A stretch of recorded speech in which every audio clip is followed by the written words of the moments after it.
I got the walk, there's a longboard walk. I know the talk, the longboard talk. Wherever you're watching us from around Australia and around the world, welcome to episode 17 of Oz Longboarding. I'm Weeksy over here in Western Australia, where it's been quite a pleasant week, and haven't actually had a chance to catch any waves because I've been busy fixing cars, but it's too long a story and too painful to recount. We've got a bit of a limited panel at the moment. Kira Molnar's off to the centre of Australia to Uluru tomorrow, so she's madly packing and getting ready to go do that. And Nathan Riverland's whacked himself in the head with something, and perhaps a police truncheon, maybe more from that on from Sean shortly. And Jack Entwistle's message to say he's on his way home from work. He'll be joining us shortly, and Matty Chinoski is literally logging in as we speak. So for now, we've got a super special guest with us tonight, but it's just me and Sean at the moment. So first of all, the big fella on the Gold Coast, Sean Mcewen, how are you, mate? Yeah, pretty good, Weeksy. Evening, Pete. We've had some excitement here on the Goldie this week. I can't say it was because the waves were all time, but have to pay our condolences to the family of Nick Slater. Most people will be aware we had a fatal shark attack at Greenmount, and they sort of pretty sad moment for everybody. Nick was a reasonably popular longboarder. He'd only just got himself a new longboard as well, and he was taken while he was out having a surf after work. So our thoughts are with Nick's family, friends, and that. Onto a brighter subject. Looks as though we're probably going to have some waves, good clean waves the next few days. So, here's hoping we can all get out there back into the surf and have a good time. Yeah, it's always one of those shockers where it keeps reminding us that there's things that go on in surfing, but as we discussed off air, of course, still a lot safer than even just to drive to the beach as far as the statistics go. So never like to hear those sort of stories. And yeah, again, as Sean said, our thoughts are with everyone else who has to surf in the area at the moment now as well, because of course that's going to play on everyone's minds. But get out there and have some fun, and take precautions. Don't surf first thing in the morning, last thing at night, or in river mouths, as we always get told as kids. But anyway, somber things onto exciting things. I'm stoked to announce a special guest. We've been trying to line this up for a while now, but he's a bit of a busy man. So Kira's been twisting his arm and trying to get him along. But welcome to Oz Longboarding, Peter White from Classic Malibu, all the way up on the Sunshine Coast in Noosa. Thanks, guys. Pleasure to be here. Looking forward to it.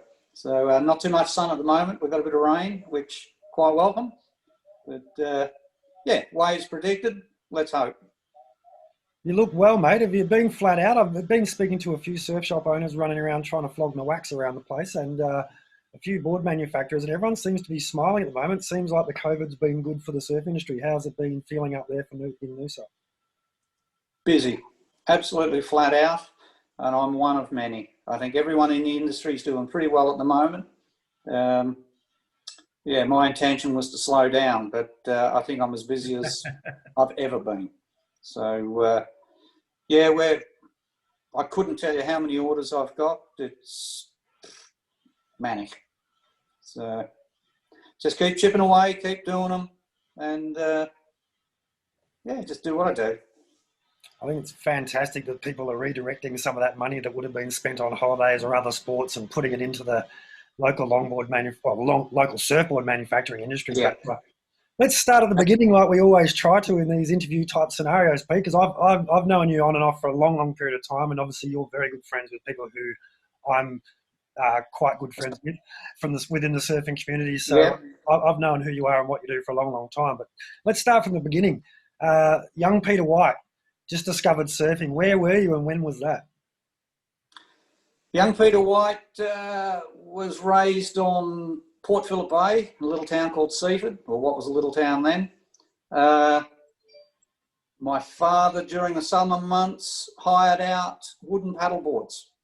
And I suppose that's where I sort of cut my teeth on mushy Port Phillip Bay waves, howling southwesterlies, northwesterlies, progressed to fiberglass surfboards. First board was a 9'9" Wallace, many years later, I had the pleasure of sharing a factory with Bill. But yeah, cut my teeth anywhere mainly between, say, Portsea and Point Leo. When that you was say, sort of home ground. yes, sorry, mate. When you say wooden paddle boards, what do you talk us through that? So the stand-up. Oh, they were paddle a timber board, not unlike what Bill was famous for making, but not as big. And my father had we had a beach shed. My house was 50 metres from the water and nothing between us except foreshore. And then we had a boat shed. And during the warm summer months, there could have been 40, 50 of these paddle boards where you just sat on them with a paddle and you went for a ride. And you had a big old clock, and for 2 shillings an hour, off you'd go, around and about. And as probably a 6-year-old, I was standing up on them and catching little dribbly waves then. And over the years, it just progressed into good mate Dennis Pryor, who died recently. He was the first of the crew. He got the first fiberglass surfboard. And he used to store it at my place because I lived on the beach. And when he wasn't using it, I certainly was.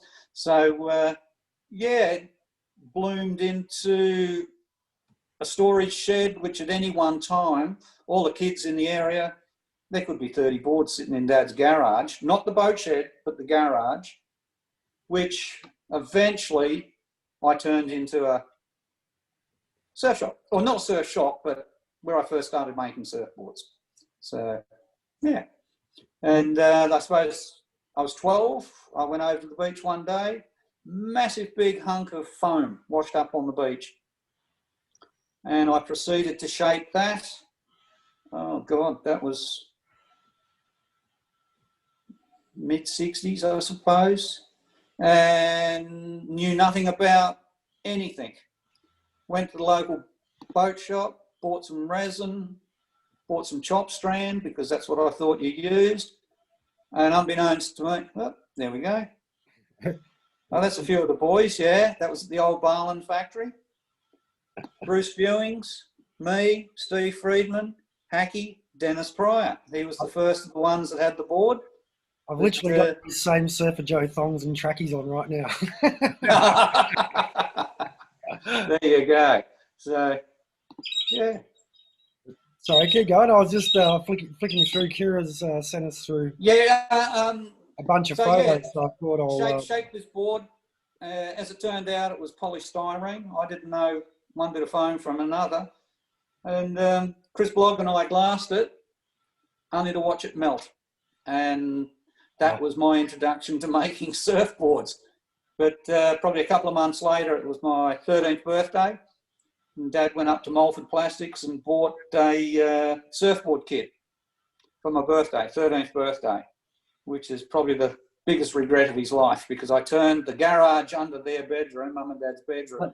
A surfboard kit, did you say? Kit. Yeah, you could buy a blank and resin and fiberglass and all this sort of thing. What, all packaged together?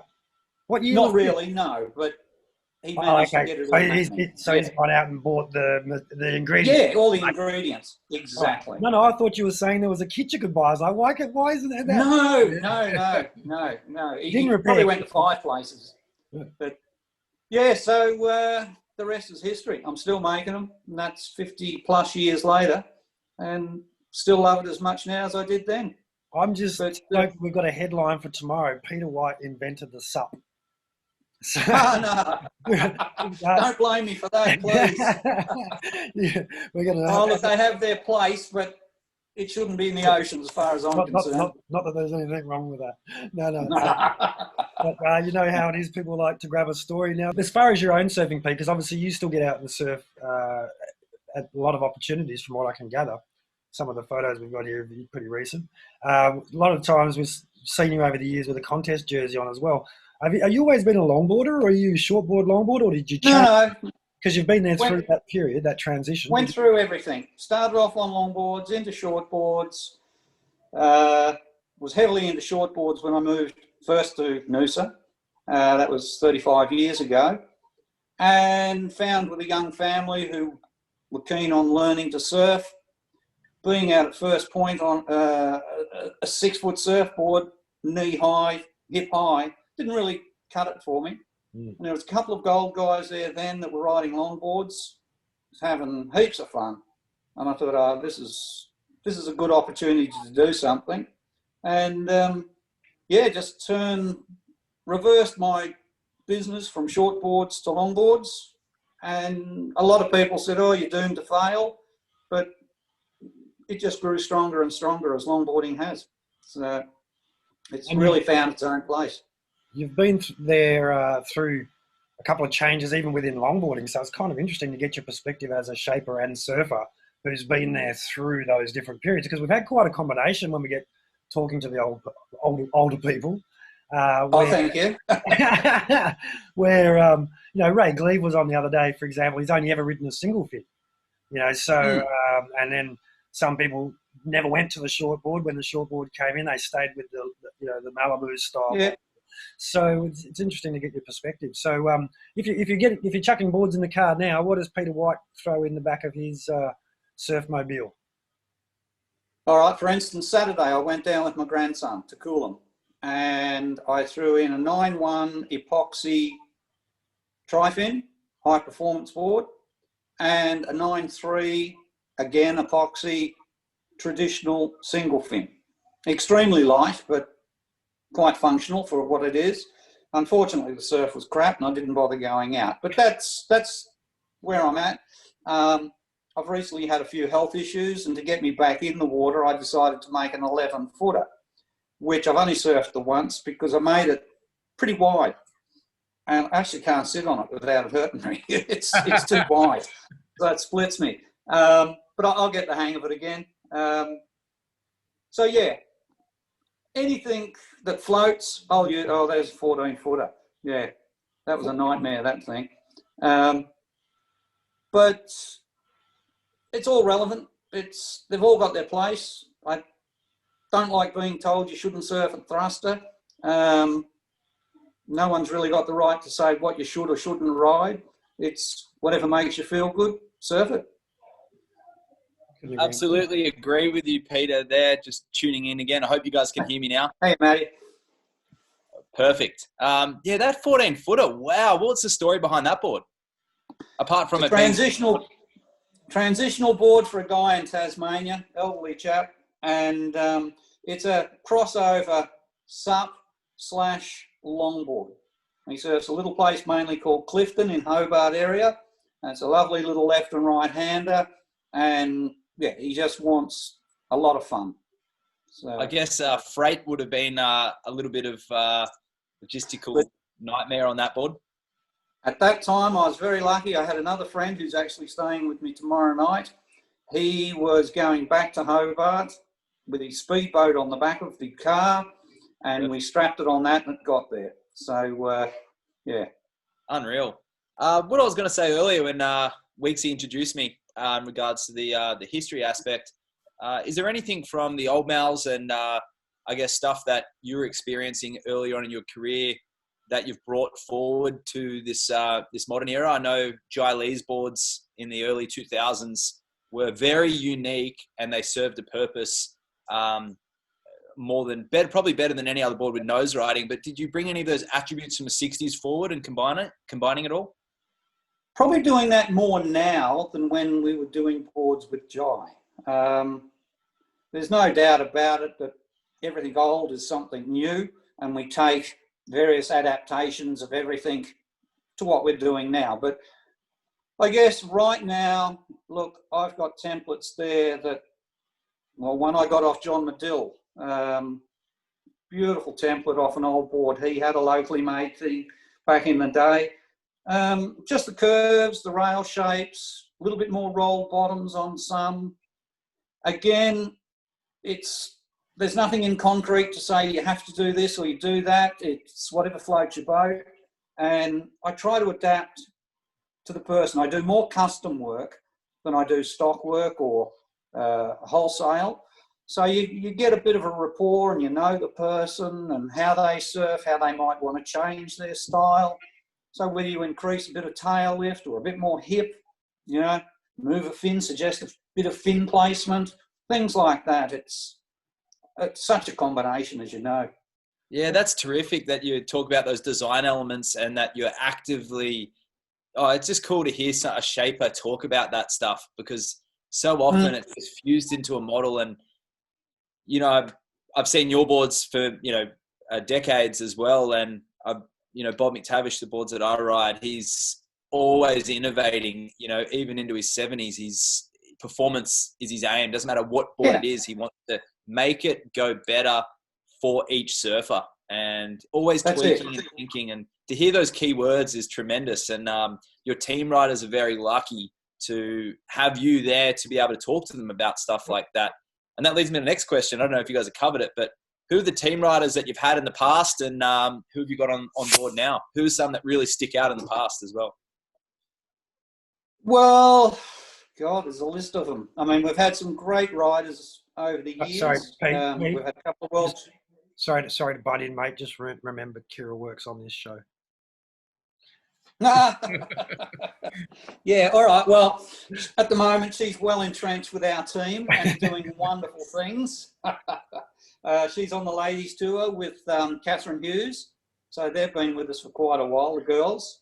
Up until a few years ago, we obviously had Honolulu Bloomfield, the world champion. And, Chelsea Williams, she won a world title when she was riding with us. But I suppose Jai Lee, going back quite a few years, he was extremely helpful for our development. Nick Jones, another one. He was someone who could really communicate, and be it a good board or a bad board. Fortunately, there weren't too many bad ones, but a negative report is as good as good report, because you can improve on it. And Nick had the ability, or has the ability, to really come across with ideas and what he thinks will work for him, and we put that into place. How common is that, Pete? Sorry, mate. How common is that with people these days? Because I hear people talking about board design and stuff, and you just hear what they're saying, and it's totally wrong. Like the concept in their head. So do you find yourself having to talk people out of things? But like being able to articulate the feel of a board, is that a common attribute for a surfer, any customer to have? No, not greatly. I'll let people roll with what they think they need, and I'll only pull them up when I'm really certain that that's a negative to where they're heading. Yeah. Otherwise, I'm all ears, for what they want. But I sort of think I know enough to, there's basic things in a board that do and don't work, and you just got to modify those things to try and suit what that person's looking for. So having someone like Nick, who's a very mechanical, when I say mechanical, he's very predictable in his ability to do everything. So, so he's very much the sort of surfer who can repeat with a high level of repeatability, because I don't know what I'm trying to say, but because he's so professional in his approach, in the way that he's able to do everything and in a precise manner, it must be really good to then combine that with the ability to articulate feedback. Absolutely. I'd say the word you're looking for, Weeks, is technically, perfect. So like, whether it's that end section whack or that hang 10. Technically reliable. He's got absolutely, and he's got the full repertoire, and he's an intelligent, well-spoken young man. But I guess what I'm trying to say is, for the kids out there, being the best surfer in the world isn't any use to the guy who makes your boards, unless A, you're really good at selling the boards to people, or B, you're really good at helping him develop better boards. So exactly, and that's what a lot of them don't understand. Rip, give me a board. It's like you don't have to be the best surfer on the beach, but you do need to communicate and be honest with what you're doing. There's no doubt about that. I look at so Dwayne DeSoto from Hawaii. We make quite a few boards for him under no sponsorship or anything like that. Just a family friend for 100 years. He'll get a board. Pete, can I have the next one, 1/4 of an inch, this, that? And we're talking infinite measurements, but the guy is so amazing. He knows exactly what he wants. That tail lift, it could have been drawn out a bit longer, could have been a quicker flip, it could have been all sorts of things.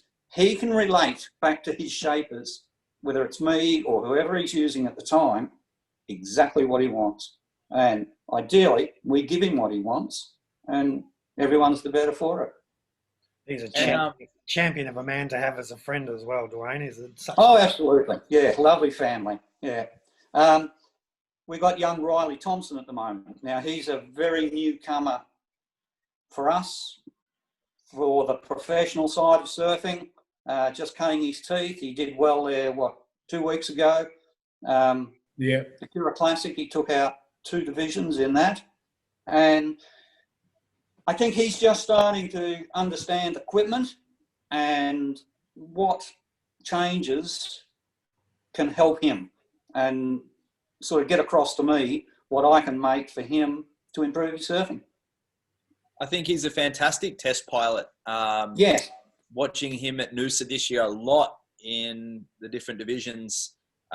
He's also technically gifted as well. So I think you have a nice couple of years ahead with Riley, and as he works out his own style, you'll adapt the boards to suit, I'm sure. Yeah. But 18, I mean, he's got the world in front of him. He's keen.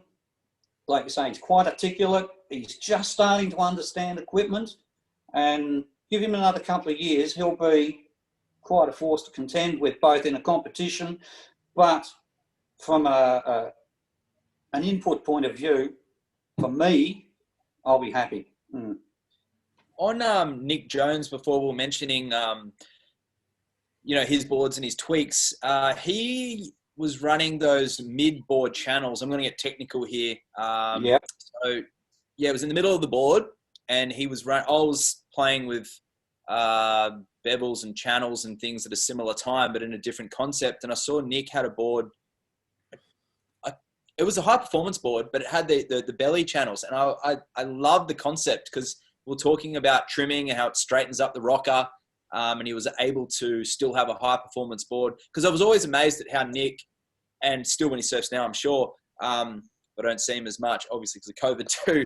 But just when he was able to nose ride in smaller waves on those high performance boards, he wasn't hindered, and he did like in that mid board channel. I think Kira may have had one in one of the boards. Yeah, we do quite a few of them as well. Yeah. Yeah. So no, that's a bit about that. It was a model that with Nick we developed. We called it the Powerhouse, and after riding high performance boards for so long, with a lot of rocker, they need to be worked. They need a lot of effort to keep them running. You come across a flat spot, they bog because of the rocker. So we were looking for something, he was looking for something that no matter what size wave, he could go into a bottom turn, but come out a hell of a lot faster than he went into it. And that's everyone's dream. So we messed around and we thought, well, let's retain the rail rocker of the board, but flatten the center rocker. Now that can be done in various ways. Full concave, we'll flatten the bottom of the board out, but they can stick a bit. So we tried various widths of this channel. We ended up 7 inches wide, and it just created a flat planing area through the center of the board, which achieved what he was looking for. And quite often, well, not quite often, more often than not, those that have ridden it get a lot of enjoyment out of it. Now, seems to serve. They can still surf off the tail, but they can trim nicely, make their way forward, it holds in, everything's good. Yeah, I'm glad I asked about that because that really, I asked him a question. I was watching him surf one day and we were having a chat about his board, and exactly like Weeksy said as well, he's well spoken and he was able to articulate what was going on under his feet into that board. So he gave you a big rap there too. So I'll never forget that. No, he's been one of our best communicators. When you talk competition, he's been extremely successful, but he's chosen a different path. He's down in Melbourne working on the super yachts, and competitive surfing's taken a bit of a back step, so he's more of a free surfer now, and he's riding anything and everything, and yeah, good luck to him. It's a hell of a nice kid and family. So And Okay. Leith, do you have some other questions, or Sean? Yeah. One of the things I want to know, Pete, we've got a lot of surfers down here on the Goldie, a lot of good kids and that. But I see the talent that's coming out of Noosa, the young ones. I mean, every second kid that's making a final anywhere in Australia seems to have honed their teeth up at Noosa. What is it? Is it something in the water they're drinking? Or It is the water. Let's face it. We've got the best longboard waves in the world. There's 5 of them. They're everywhere when they work. But then, no, look, it's. I suppose there's a lot of good surfers of an older age group that these kids can look into and up to. A lot of it wears off through the Noosa Malibu Club. There's a fantastic development squad that really encourages these kids, and they just seem to take to it. They love it. They're keen. We've got, as everywhere, we've got school programs, endless coaching clinics, and everyone's prepared to help and get these kids up and going. And I think it's like you say, they're usually in a final, there's someone from Noosa. Yeah, well, down here in the final of the logger, I had it was one local kid, and his dad come up and says to me, "Can you let the judges know that he's the only local kid in the final? The rest are from right." I know, yeah. It's just a breeding ground for good little surfers. There's no doubt about it.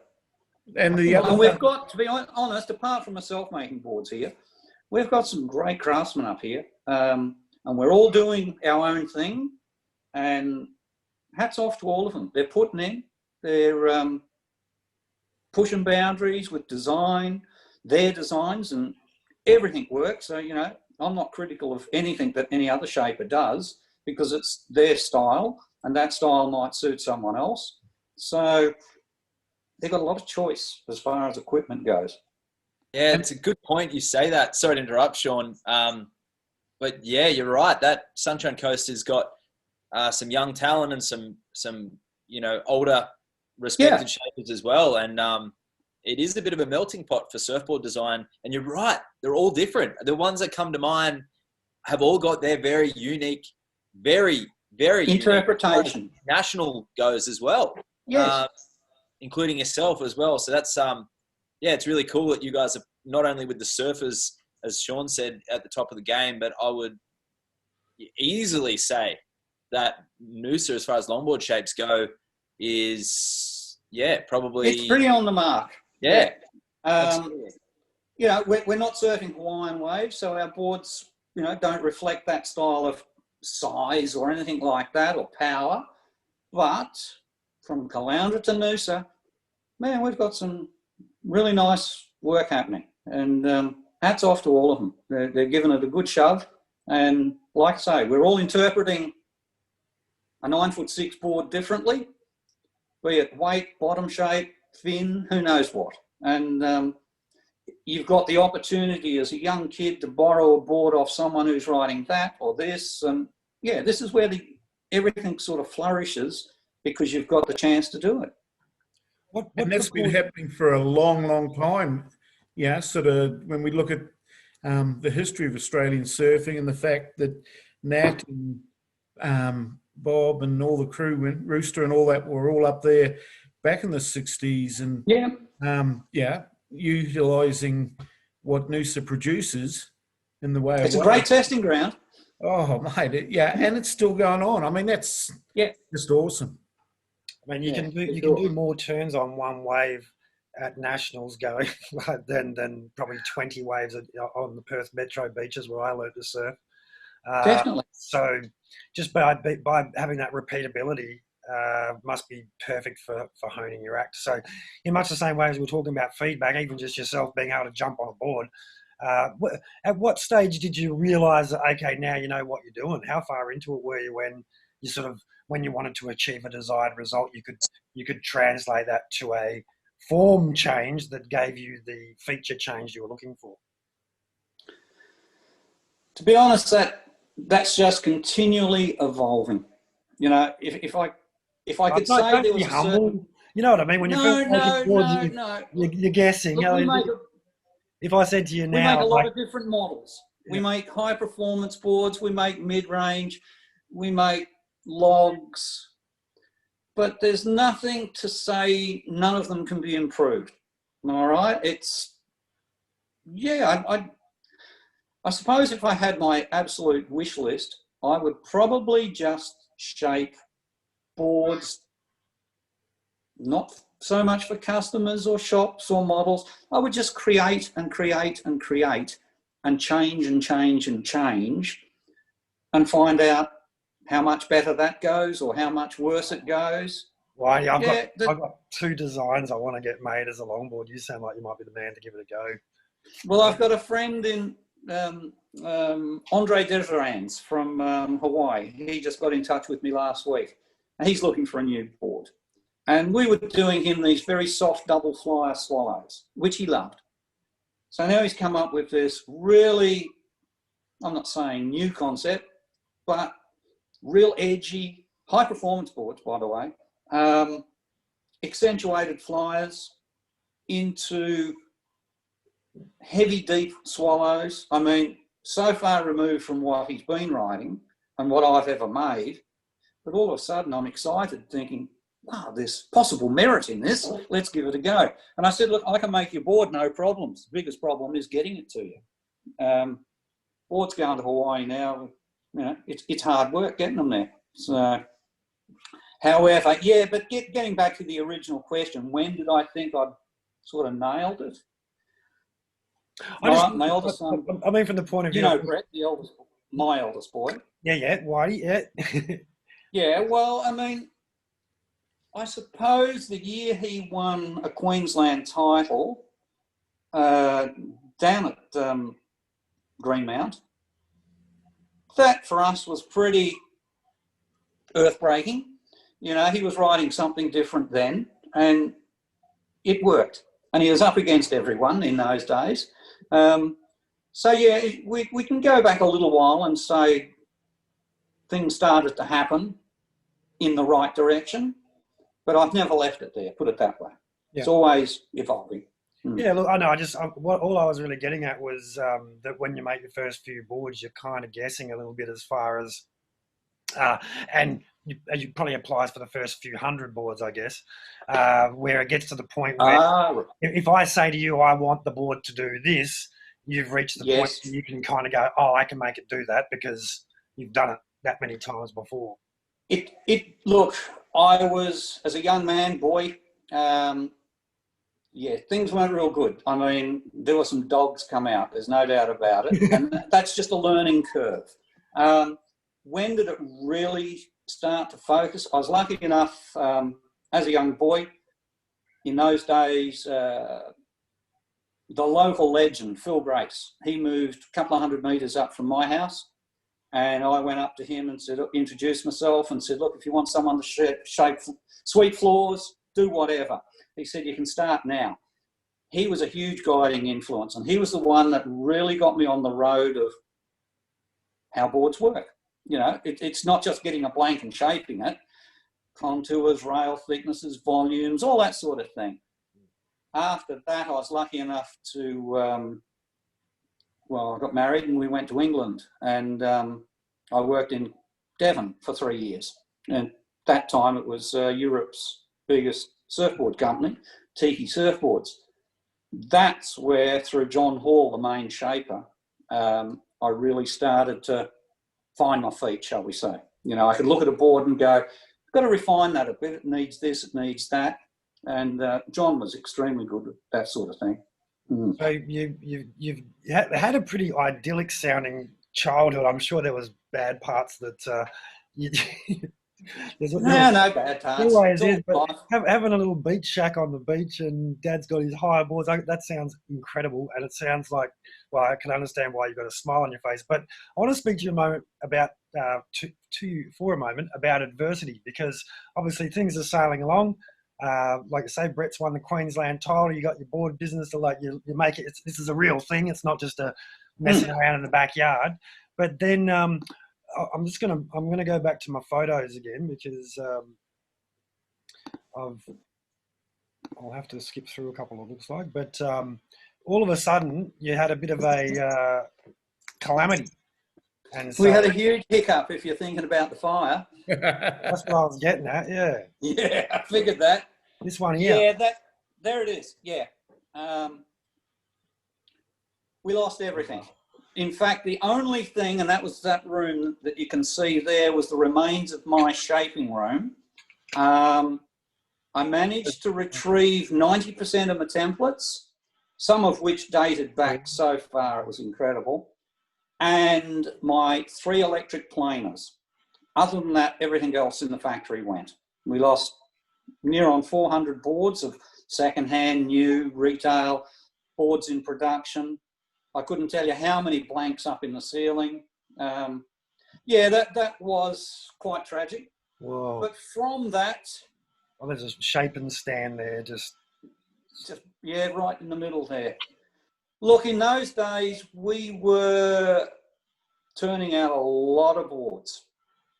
And it was hard work. You know, you employ a lot of people, and all of a sudden you find yourself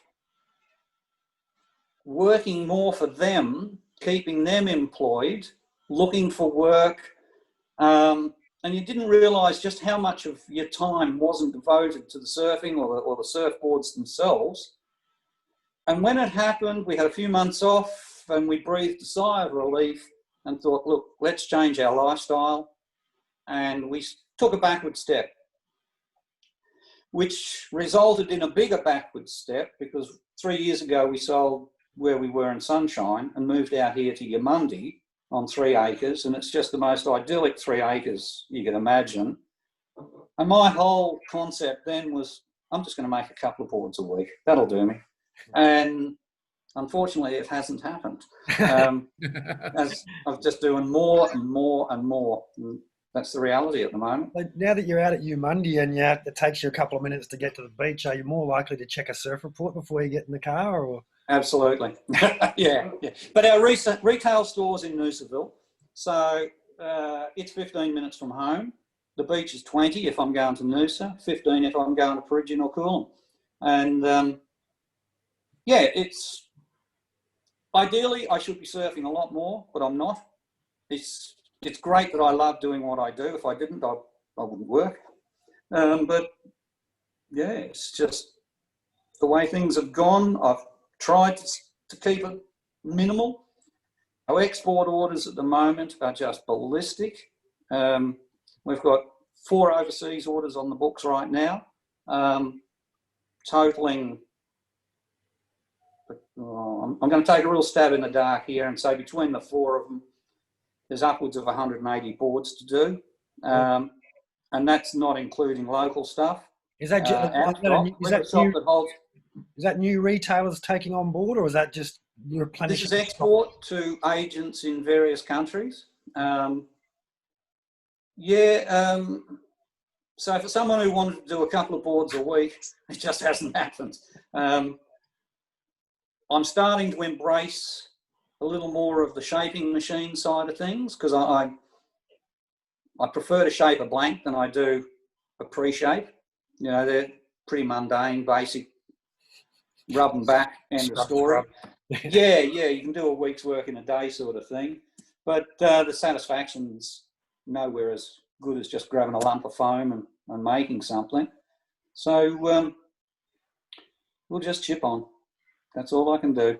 And hope to keep everyone happy. You know, materials are a little bit short supply. Delivery's difficult. And I think everyone's experiencing that sort of thing. You know, you ring up this one, have you got that? No. When are you getting it? Don't know. It'll be 6 weeks instead of 2 weeks or anything. There's 100 different reasons at the moment. And I think the public's just got to be a little bit tolerant of the fact that everyone in this COVID world at the moment is under pressure, and that includes us. And it's interesting you say that, Peter. That was a terrific answer. And I was gutted. I remember when that fire happened. It was a big testament to show how much you meant to the surfing community up there. And I remember all the people sort of rallying around and fundraisers. Absolutely. It was a lot of, yeah, there was a lot of support, I suppose. Well, at least for me, looking from the outside in, I'm not sure, internally if that was reflected, but we had so many offers of help. When I first moved up here, I worked with Beach Beat, Al Hing and all the boys. And Al was the first person to get in touch. The next day, the day after, Pete, our factory's your factory. Thomas, they gave a hoy. Pete, we're up the road. Anything you need, come on in. It was fantastic. Everyone rallied behind us, supported us, and we're ever so grateful. Yeah, it's kept us alive and in the scene. And in regards to, Weeksy, just one more thing in regards to COVID and obviously export being a little bit tricky with logistics. But I did read something yesterday regarding one of the small boutique breweries in Sydney called Young Henry's. And there was a quote that the owner said that he's found people seem to be not necessarily buying in volume, but they're after a quality product during these times. And it seems that they're happy to wait a little bit longer if it's something that their money is really paying for, something they've been looking forward to. And doing up old cars, that sums up our customer patterns this last couple of months big time. Like people, I've now had time to reflect and go, yeah, this product I want, I'm happy to pay for. Have you experienced that? The custom order side of things as well? Yes, they've been extremely tolerant. In fact, I've got one chap, I picked up his board yesterday. He's comfortably been waiting 3 months. And when I rang him and said, look, I've got your board, it's going through the system now. He said, Pete, I've waited this long, I can wait a bit longer. I'm just so happy I'm getting it. And I mean, it's a $2,000 plus board. It's not cheap, but you're right. People at this stage of the game, they're prepared to wait. They understand the difficulties and they appreciate that genuine handcrafted product. It's not mass produced anymore. I don't want to talk ill of any of the Asian supermarkets type style board manufacturers, but there is definitely a difference between what your local manufacturer can do as opposed to a high turnout product. And that applies to anything.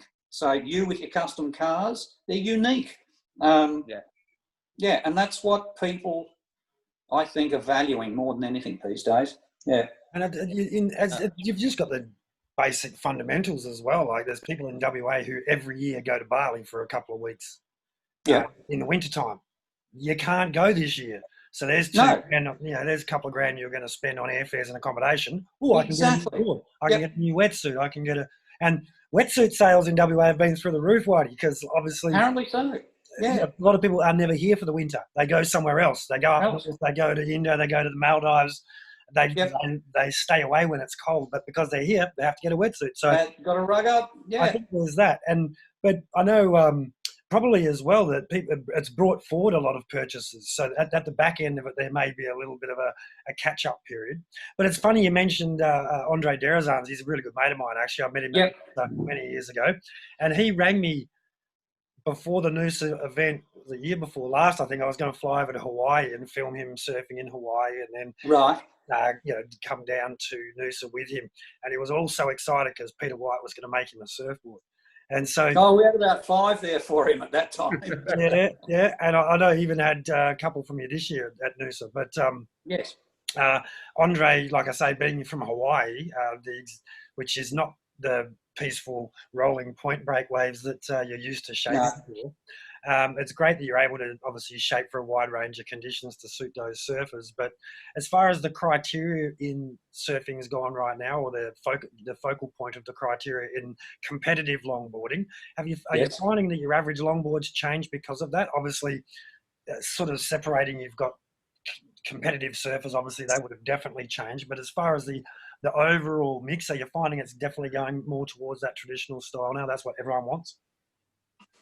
Yeah, there's definitely been a swing in a more traditional, higher volume style of board, tending single fin, a more graceful, fluid style of surfing, which fortunately here in Noosa we can accommodate quite easily. Hell of a lot different Margaret River or something like that, where you might surf there on that style of board. And it's, yeah, there's no doubt about it.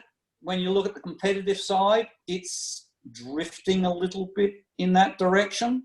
We've now got weight criteria on boards, minimum weights and things like that. Has that been hard to Again- adjust to? Huh? Has that been hard to adjust to for you, or is you No, already... you just put more fiberglass on them. Make them heavier. Don't squeeze But- the resin out. You what?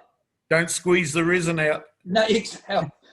I think a lot of the modern competition criteria is a little bit focused in that direction, but I'm of the belief that the wave dictates a lot more of the style of board to be ridden, but then Yeah.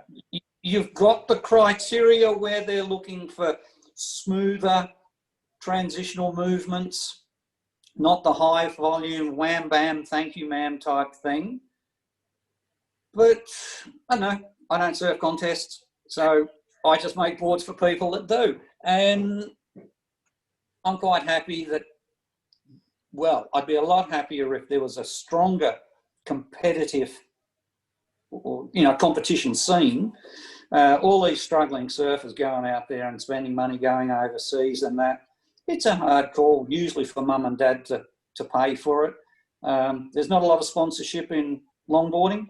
The money, the prize money is minimal. It's a hard call for them. Especially when they do the drawn-out tour in various far-fetched Yeah. locations around the world.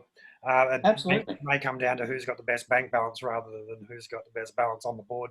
But if you pay much attention to the classic longboard, the vintage longboard, or the vintage surfboard collectors' pages and things getting around? Because I have been, yes. I'm Um, only I saying recent- it because you're far enough away you can't hit me, but you're getting to that stage now where you'll be seeing your boards coming up on those pages. Is that a good thing? Does Well- it give you a warm fuzzy, or does it remind you you're getting on a bit? Well, no, because I'm still looking back at the old Barry Bennett's and Gordon Woods and that era.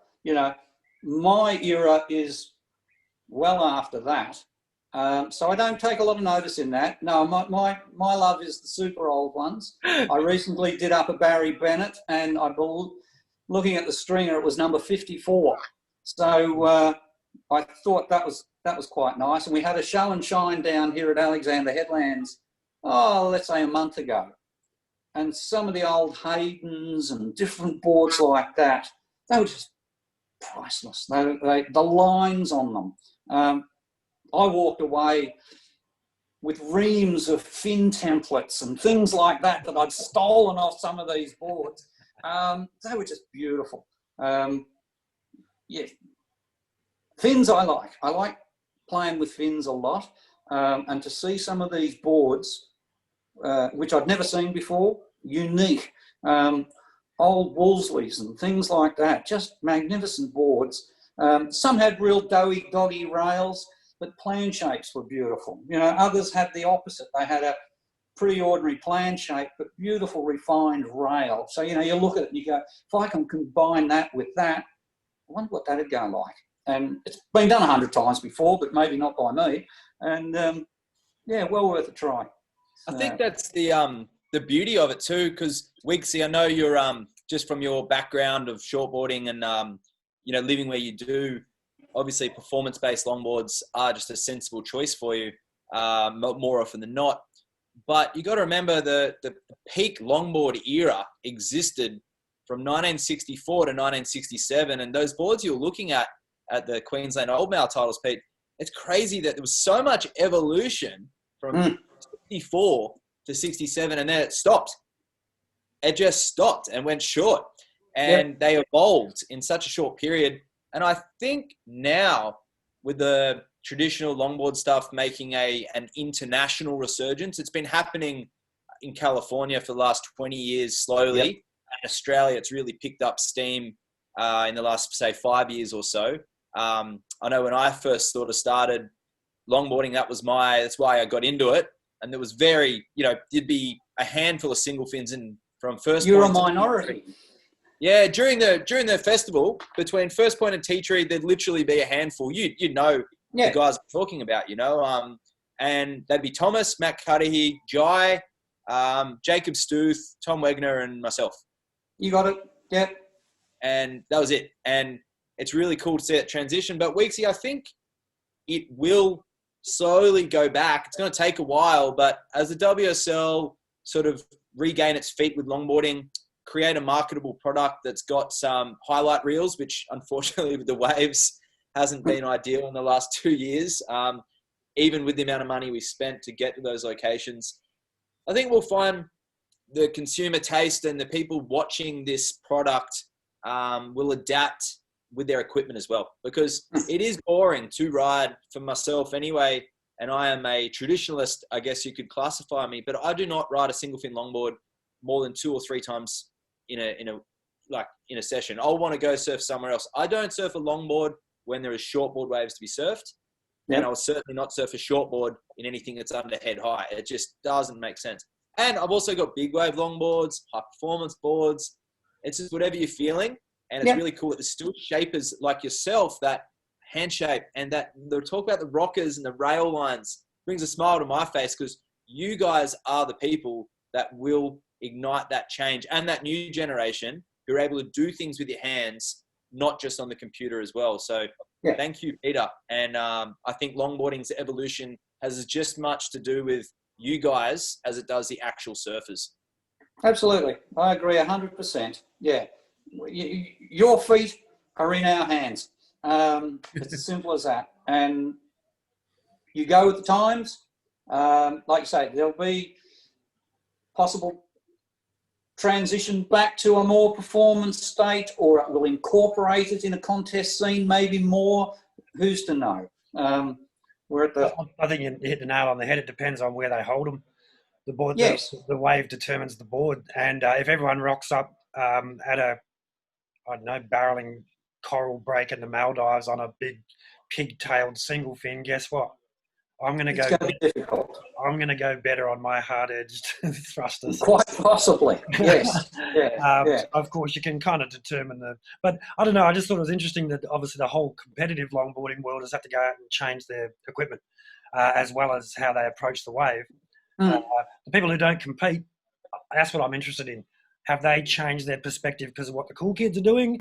Or, because, I mean, let's face it, I mean, if you didn't have to have a board that was 9 foot, it's kind of inconvenient a lot of the time to have a 9 foot board, isn't it? You know, you'd probably end up more on a 7 or an 8 footer. So you've got that paddling speed and the maneuverability, and that mid-range board is kind of where, if there wasn't a rule that said a board had to be 9 foot long. What was the best board you've shaped in all your years, all the different phases? Was there a particular model or style of board that you went, that's one that I've just nailed? I do like our Performer 9 foot board, hard edged, rocker. It's worked from day one. It'll work in 10 years' time. It is just a nice all round board. But when you talk about the general public side of things, you're looking at a 9 foot board because it's a competition length criteria. So you don't get anyone coming in too often ordering an 8'8" or an 8'10", because the resale value of that board in the future is going to be a lot less than a 9 foot board, because it can be then utilised by that next buyer to surf competition if they want to. They don't have to. But right now there's definitely, a resurgence in that mid-length board. We're doing, as opposed to the basic mini-mal, 7'6", 7'4", 7'8", that sort of thing. We're still doing those lengths, but tweaking them, making them, if I had to say, we're doing a lot in that Wayne Lynch involvement model. Single fin, softer rail, potty tail. We're doing the old tracker style. They're not your basic mini-mal. They're a lot more flow and go, a lot more weaving. Nice style of surfing on them. Have you brought out a Takayama copy yet? I saw a lot I was saying, have you brought out a Takayama copy model yet? I saw a lot of shapers with tape measures and stuff at Noosa checking out the Michael Takayama boards. Sorry, yes, we've done one, and full credit to Michael for that. Kira's currently riding one with great success. I did one for Wally Allen there 3 weeks ago. He's loving it. I draw a similarity to our nose rider model, which used to be the Jai Lee nose rider. And they have quite a hyper kick tail, low volume in the back end, but totally different concept, or not concept, totally different look, but a similar concept to Michael's style of board. So yeah, we've done a couple of those, and not that I've ridden one, but hey, you've got to try it. There's no doubt about it. I look at everyone's boards, and I just draw from them, and you know, if there's something there, we'll give it a go, and if we have to adapt it, so be it. Actually, the board that we made, and we called the Jai Lee Nose Rider, actually came from Josh Constable. Bought back a board from California many, many years ago. The Boss was the name of the brand. I don't know nothing about them. And they had this reduced rail volume. So like scalloped out of the shape of the rail. And they had something in the nose, which we didn't follow up on. But yeah, over a period of half a dozen boards, I adapted it to what it still is today. And it's been 100% successful, but it wasn't my idea 100%. It's come from someone else. Everything's come from someone else. Yeah. And that's so awesome that you credit that as well, Peter. But Weeksy, you might be able to find it somewhere, but some of Jai Lee's nose riding in the early to mid 2000s was much more technical than what we're seeing now, because it was a lot to do with him too, but the board was in the pocket the whole wave. The whole wave. Incredible. And he is upright. He's not like Matt Cuddihy was. Yeah. And Matt Cuddihy was nose riding a lot, crouched at that stage. So it was Matt Cuddihy, Christian Wok, Jai Lee, and CJ Nelson were the 4 best nose riders in the world when they had the nose rider division. We're talking like hundreds of seconds in a heat. Remember that, Peter? It was incredible. No, absolutely. Like, we also had 5 years of perfect waves at the first point. But that Jai Lee nose rider was incredible. I think it had the scoop tail. Is that correct? It does, yes. And it's got a lot of tail lift. The tail. Yes. Yeah. Like the last 6 inches, like a tucked edge. Oh, it was more like last 18 inches or more. And so is that like a tightening radius, Pete? Like I know Wayne Dean used to be my next door neighbour, and he used to always go on about that last sort of 12 to 18 inches, but like a spoon effect. So did you have it? So is it was it a constant curve, or was it like a slow curve that gets faster on as a tail? It fed into a very quick curve into the tail. Yeah. So it was almost like to turn it, you pivoted. Yeah. And you had to be prepared to walk it. You go out of a turn, into a turn, and it would almost stop. So as you were coming back into your turn, you were walking forward at the same time. And then once you get the nose, that holds the tail down in it did, yes. You look back and it was like a counterbalance, the water streaming over the back of the board. And Matt's right.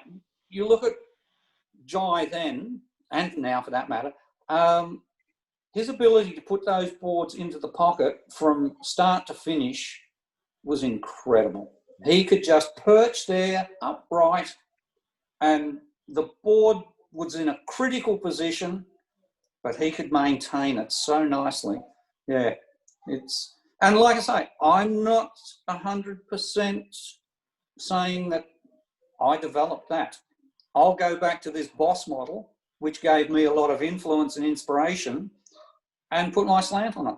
Yeah. So, and look, and like you say, I mean, until someone starts doing something really outrageous, like putting hydrofoils on the bottom of the nose so that you can levitate and all that sort of thing, which is what I want to do, Pete. We'll talk about that later. But everything's just going to be subtle translation of other people's ideas at any point. So obviously, it's just based on your entire roster of surfers who've trusted your boards and taken them to great heights and world championships as well. They seem to win the world title on your boards, and when they don't ride your boards, they don't win world titles. Just saying. But clearly, clearly you've done a good job of taking those ideas and matching them to the surfer. And I think this is also really important, because obviously as soon as you accept the fact that what works for you doesn't necessarily work for me. Whoop. There you go. My There's the young man now.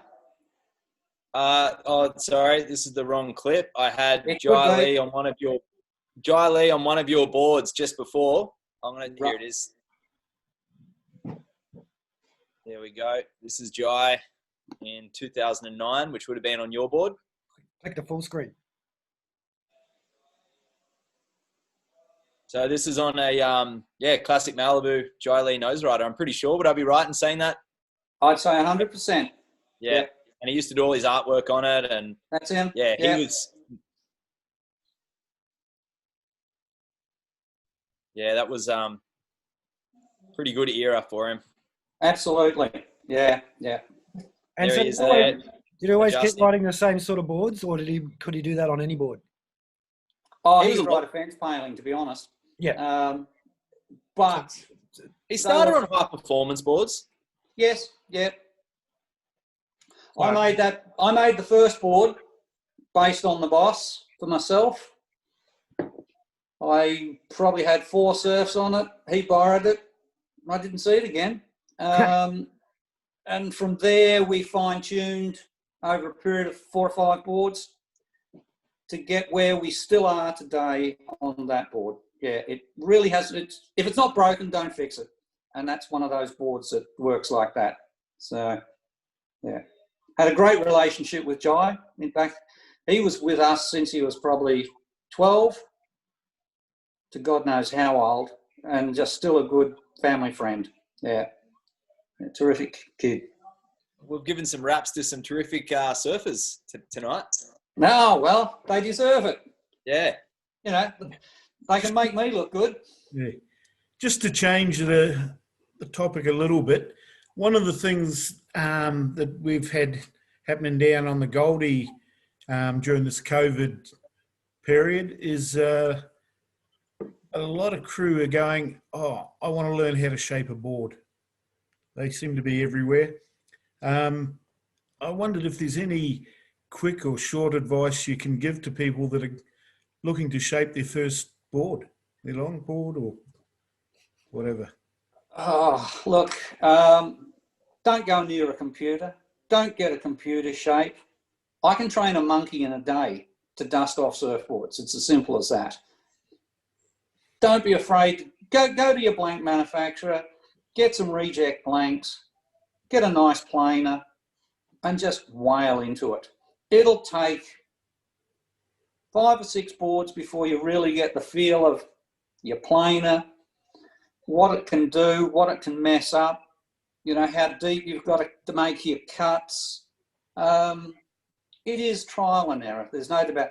I know guys that have been doing it for so long that, I hate to say it, still aren't that good.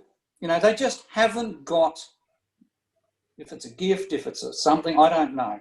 They can't do it. Other guys, they'll pick up a blank or a planer, and within 5 or 6 boards, they've got a half-decent board that is rideable. Yeah. So, no, there's no easy way. I've shown a lot of people what I can, where I can. If you're lucky enough to, you know, be allowed to come in, a lot of people are very secretive of what they do. But it's got to be passed down. You know, you can't retain it forever. I think the shaping machine is great if you're doing high volume. There's no doubt about that. Or for those guys that physically can't do the work as much, yes, if they've refined their original shapes and they've got them on file and it means a little bit easier for them, so be it. But, you know, guys like Darryl Dell, Rooster, he's still out there buzzing away. Probably the most accurate shaper I've ever come across. Faultless. And How old's Daryl? God only knows. But, you know, just as an example. Yeah. Some bloke, I think for a young kid, knock on the door, make yourself known. You're either going to say yes or no. Give it a whirl. Well, these aren't even just youngsters. I mean, yeah, I've seen Facebook posts. I've been approached down the beach. Yeah, I want to make a surfboard. Yeah, who can teach? And I know here we had, there was a course at TAFE and everything that Nigel Beckham was running. Well, Richard Harvey, he does a clinic of making surfboards and things like that. Get involved with someone like that. All right, so that's good. Yeah, just to send them off to somebody, because you know the last thing in the world I want to be doing is, yeah, sort of. I made one board back in the 70s, and I knew then that that was not going to be my chosen. Your choice. I categorise these days. There are surfboard shapers, and there are surfboard makers. So you've got the guy who shapes a board, and he'll take it to the glassing factory and rely on everyone else's expertise to finish that board. The product comes back beautiful. They take credit for the whole project. Yep. End of story. Whereas you've got not as many now as there used to be, surfboard makers. They can shape the board, they can foil the fin, they can glass the board, they can sand it, pin line it, do the whole lot. They're more the ones I would take my hat off to in this day and age that can create the beautiful end product by hand, by themselves. And take nothing away from these contract glassing companies because they're dealing with a lot of skilled people. But the end product doesn't represent the board properly, I don't think, as opposed to a board made on location, one shop, that's it. Way to go. Yeah, which is how it always used to be. Exactly. And it's a dying art. When the big Chinese thing came, and we lost a lot of good craftspeople because they were concerned about, you know, their industry was going to be taken away from them and things like that, and I'm getting out while I'm in front. It didn't happen. You know, there's room for all, and you know, there's different markets for different prices and things like that, and different qualities. So, yeah, you just got to run with it. Well, even though you deny it, mate, I still reckon you go to those vintage surfboard pages and they're already selling, you know, shortboard thrusters. No, mate, start rounding up your old boards, mate. That's all I'm saying. You know, there you go. Gather them up. Well, it's been well over an hour now. We should really wind things up shortly. But what in closing, Pete, what's the stupidest thing customers ask you for? What's one thing that people come and say and do? Like, I was in a surf shop the other day dropping off some wax. Huey's choice, get onto it. And I know you sell it in your shop. Thanks for that. But I heard someone saying he didn't want a fiberglass board; he wanted an epoxy board. And I was just like, you know, so people seem to think that that's a fiberglass board, that's an epoxy board. Just basic terminology. What's the thing that makes you cringe? What do people come and ask for or refer to that makes them look like a bit of a Gumby in your eyes? To be honest, it hasn't happened for that long. I think most of the buying public these days are reasonably clued up on what they want. Whether they've spoken to friends or different manufacturers or whatever. But yeah, you're right about the epoxy, polyurethane, polystyrene thing. They seem to think that one represents the other, or, you know, what is what. That can be a little confusing. If I hear one more person say Parabolic Rails, I'm going to strangle them. Because that was the whole Burt Berger thing, because we had parabolic stringers on the Sonoras because the stringer was on the rail. So I just feel like making a shirt that says every rail is parabolic. And there's one on each side. So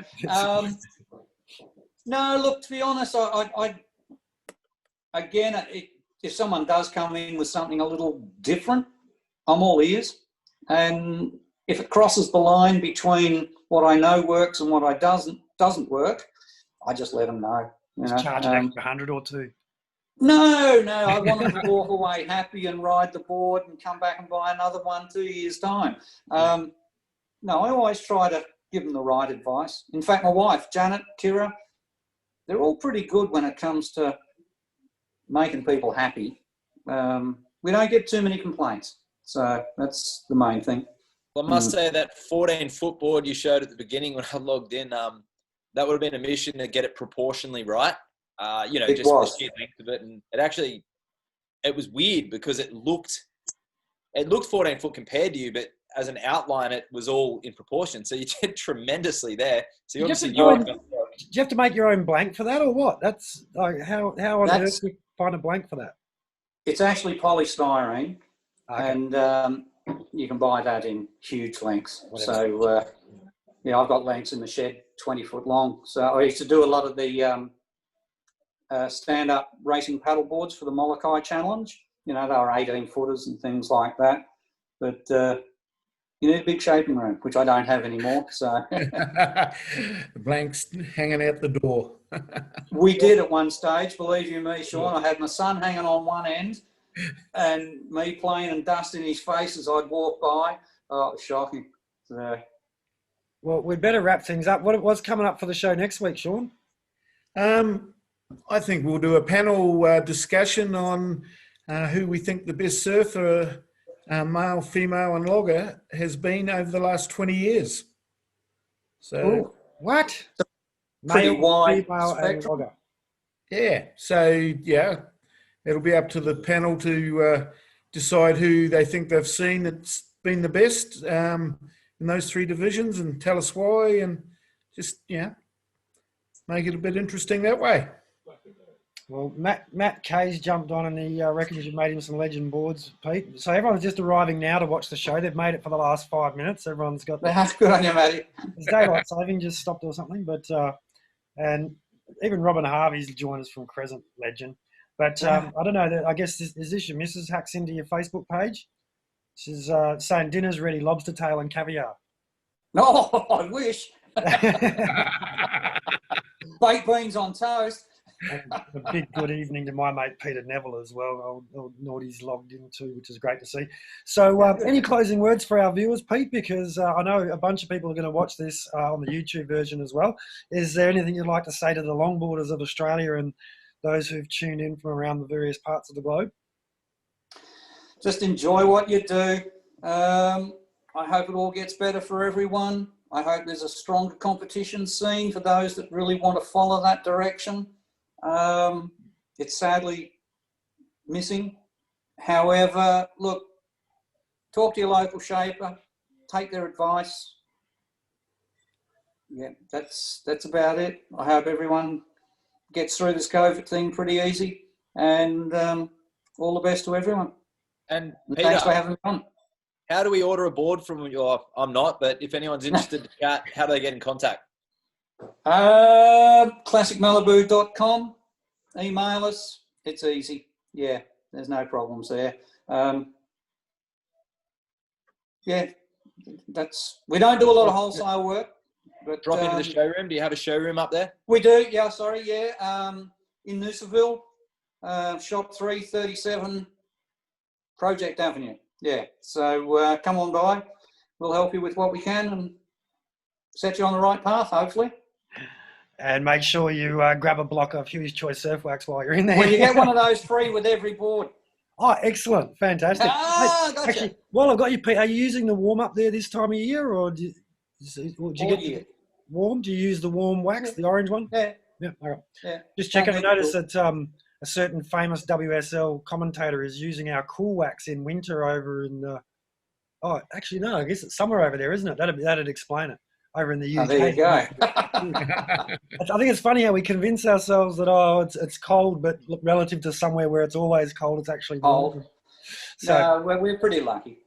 So, good stuff. Well, thanks heaps for taking out some time to have a chat with us today, Pete. Like I say, it's always a pleasure to see your smiling face, and when I do have the opportunity to get up to Noosa. That's why I want the contest to be back, so that someone will need a commentator. But yes. yeah, thanks for sharing some of your experiences and showing that obviously even with big adversity, you can make a few adjustments, keep smiling, soldier on, and everything comes good. But on behalf of all our viewers, thanks for being here for episode 17. It's been a great chat. Are you able to log on to our Facebook page and answer some questions from the viewers if they've got some stuff to ask? So, well, you say that. I have to get Janet in here to hook that up. I don't know what to do. I'm computer illiterate. Kira does all this. Okay. So, yeah. The family's tuning in to tell you about dinner and stuff, so I'm sure they'll tell you about the questions that people are popping up. But on behalf of all of us, the viewers and the panel, even though it's the very truncated version of the panel, thanks for coming and having a chat with us. And My pleasure. I do actually have an idea for a really interesting design that works within the current criteria, but I'll talk to you about that when no one's listening. Don't worry about the criteria, Weeksy. Just ride what you want to ride. Forget about it. I always forgot about it, and I'm having fun. I guarantee when you see what I'm talking about, you'll want to have a go. That's all I'm saying. Yeah, I know. Don't be afraid. Have a go. I mean, it's the criteria for me because I'm bad at nose riding, so I want something that makes it guaranteed easy to nose ride. So that's what I'm meaning. But anyway, it's time to go. I need to go get some dinner. I live in a town where everything closes in about 3 minutes from now. So thanks for joining us for episode 17. Well, I live in a town that closed 20 minutes ago. It looks like it's scrambled eggs on toast for dinner tonight. You got it. See you guys. Thanks, Okay. Thanks very much, Peter. Thanks, panel. See you next week, guys. I never talk